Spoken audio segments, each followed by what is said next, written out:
started out to be a story about me, and my purpose was to persuade you to take life as it comes.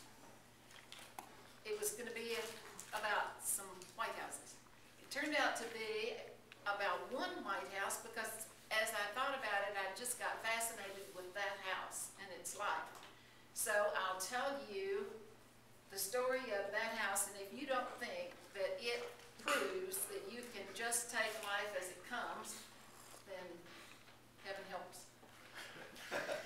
Some despot will step in.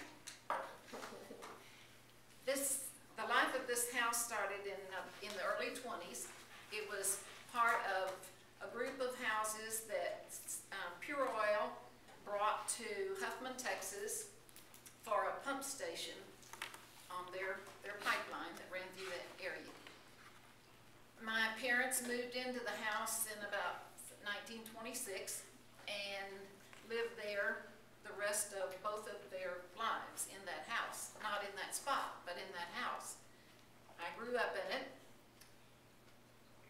When the station closed, they bought the house and moved it about a half mile to land that they had bought and were so excited about. And my mother came to call the hill. It was on a hill because it went down to the bayou. That bayou is now part of Lake Houston. She called it Bounty Hill because there seemed to always be something to give away. My daddy gardened, he fed deer and shot them, and and he fished. There was always something to share. So they lived in that house, and after about 10 years, they added on a room, a nice-sized room. It was just a little white cottage. And this is a picture of my mother when she was about 90 with her great-grandchildren. And you can see a corner of the house. That's the best I can do for a picture. She was so excited about that room. She designed it. She was a frustrated architect.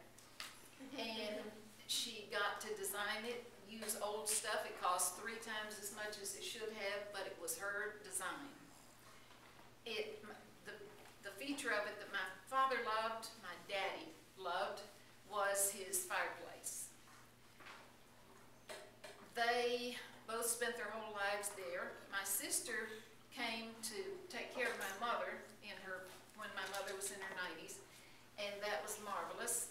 My nephew and his wife moved into what my mother called the happy house, which was a garage with rooms, and it just grew like topsies. So that's another White House.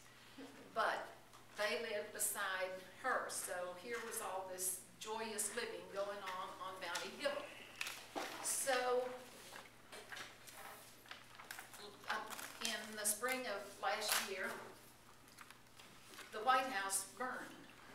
It was totally accidental, but it burned to the ground except for the floor of the big room and the chimney.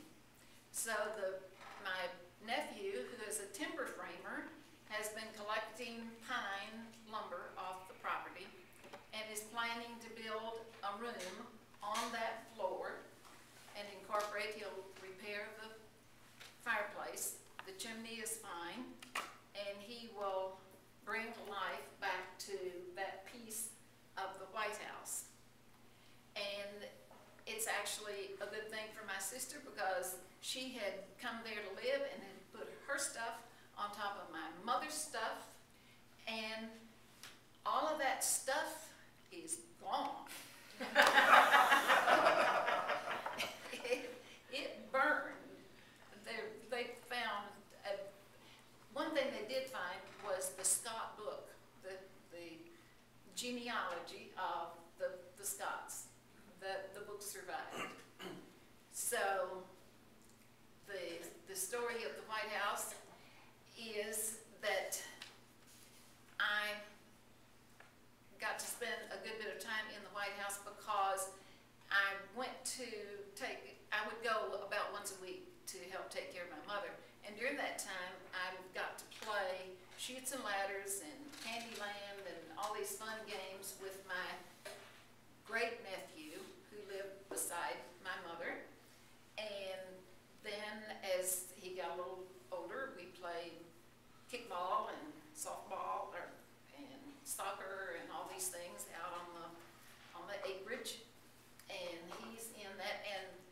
So the latest thing is that last month they celebrated his 21st birthday with a party on Bounty Hill, and many friends, there are 4 kids, so each one had friends there. And as we were leaving, we stayed up at the house. We didn't go down to the water, but the kids all go down to the water and swim in that lake and have the best time. And as we were leaving, about 7 in the evening, the sounds of the big volleyball game were coming up the hill, and I just know that somehow or other my parents could hear the sounds of that volleyball game down on their precious